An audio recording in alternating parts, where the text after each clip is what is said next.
Hey guys, Bitey Mouse here.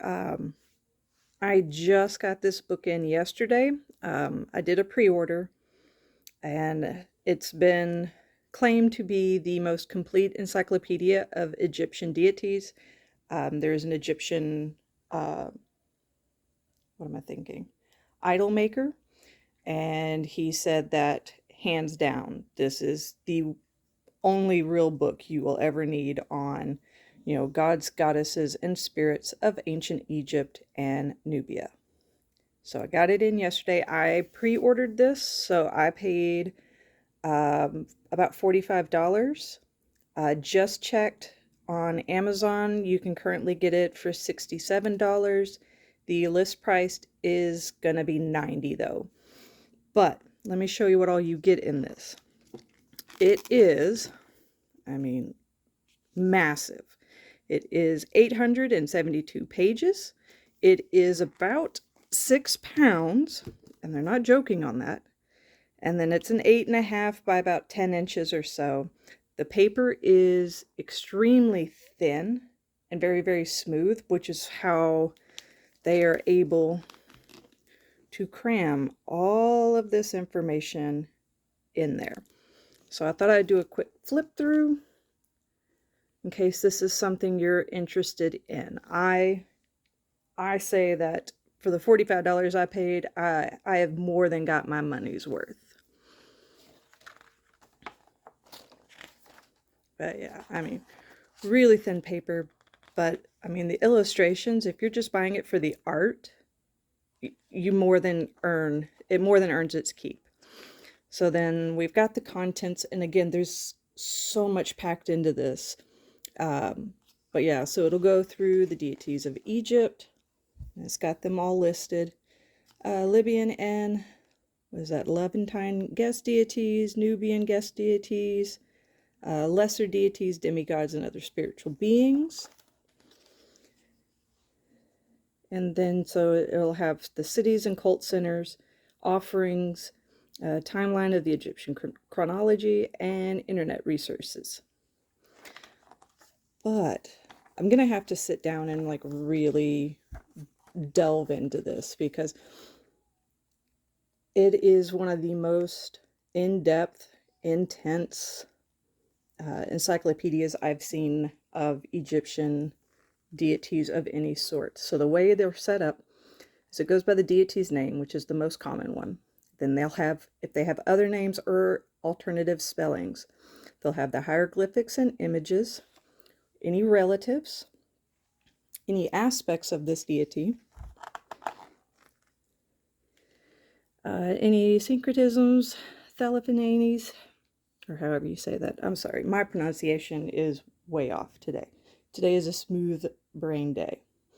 Cult centers, holidays, and festivals. And then this is the part that I'll need to delve more into because the holy days are listed for each one of the deities. However, it is done in the Egyptian calendar. And so I need to go through and figure out how it relates to the current calendars that we do use. And it tells you all about it. I just haven't had time to seriously delve into it. Then it goes into depictions. Generally, this is the standard stylized that you'll see for each one of the deities, be it male or female. Then they'll have their specific, scepters, if they're carrying weaponry or ankhs, their particular dress, specific crowns. Then it goes into about, modern worship, further reading, back matter. So, seriously, this person has done all of their work. These are the ancient sources for this particular book, which, again, is a wish list of Egyptian topics. But, yeah, if I'm remembering correctly, this is a PhD student that has spent a number of years going through all of these items and talking with modern devotees to then compile it all into this one massive book.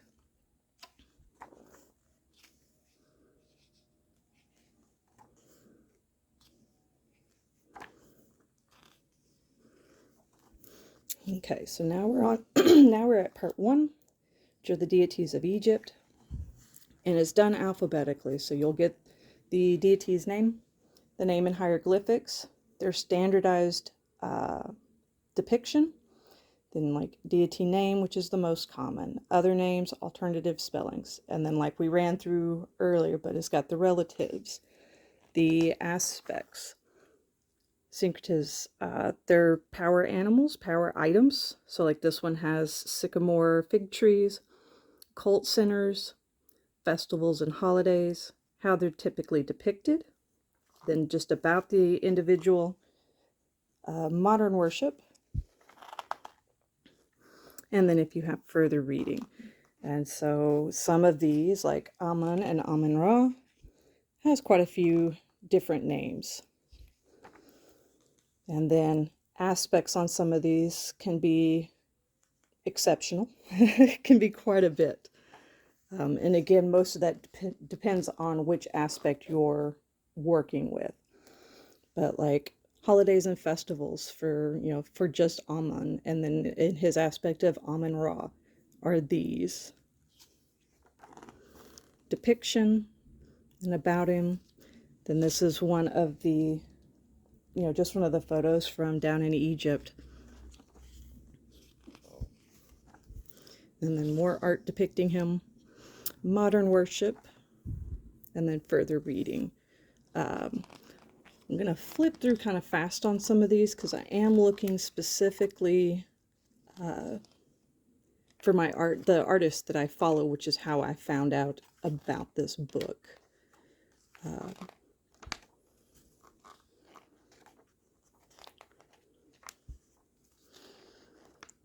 Yeah, so if you're wanting to kind of dive in deep with some of these deities, this is most definitely the book for you. And if you can't afford the massive price tag, and trust me, if it hadn't have been on sale, I would not have been able to get it. You might see if your libraries will get it. Here's one of them. So this is one of my artists, you know, one of his depictions, and this one is of Anubis.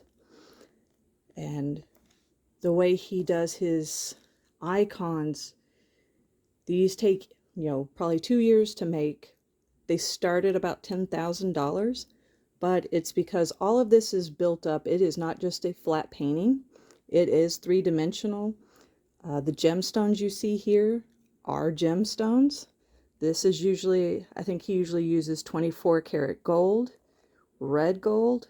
The blue is crushed up lapis. And so it's, for him, he is not making just an icon. There are certain rituals and stuff that he goes through to make it a living vessel for that particular deity.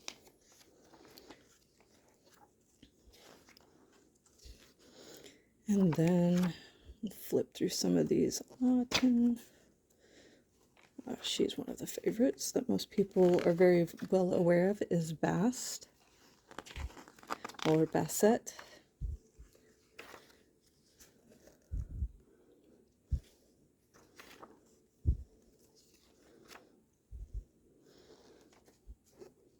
Yeah, so I mean, so much information. Let's see. And there's Sobek, one of my favorites as well. I mean, I am dedicated to Sekhmet, so of course that's where my first love lies, but there are a lot of really cool Egyptian deities for just about anything you're particularly needing in your life.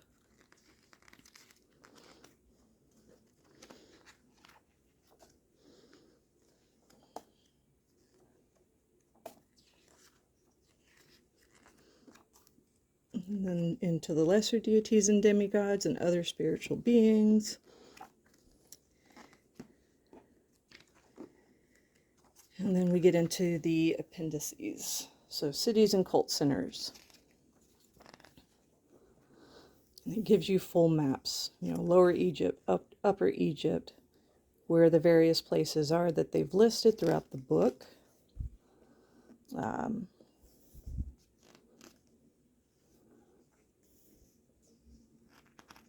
Various names for these deities, being them in what's used in the book, the Egyptian or Nubian, Greek or Latin, and then contemporary spellings and names.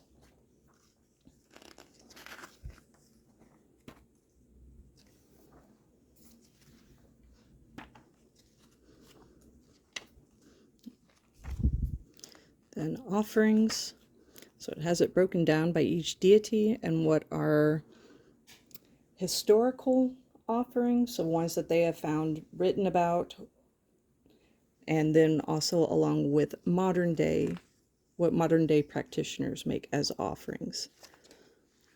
And then the timeline of the Egyptian chronology.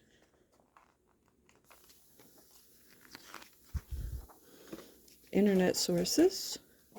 Glossary.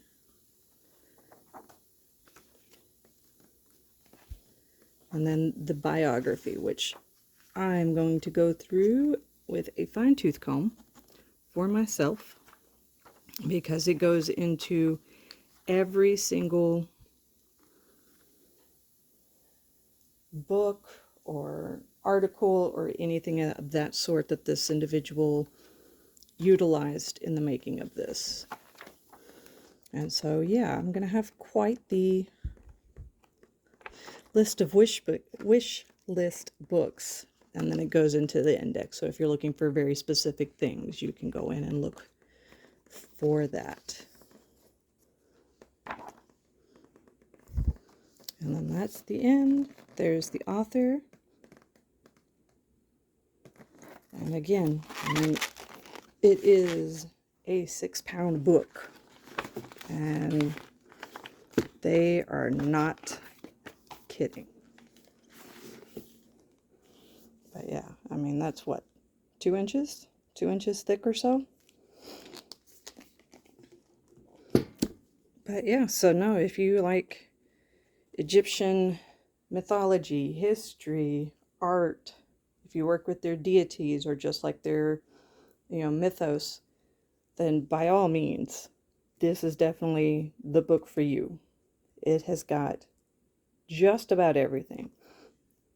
I may do a more in-depth review later on once I've actually had some time to really go through it. But I was so excited when it arrived, and it is so gorgeous and so beyond anything I had expected that I just had to share my initial thoughts and flip through. So yeah, I hope the rest, oh man, I cannot word today. I told you, smooth brain day. But I hope that you have a great day.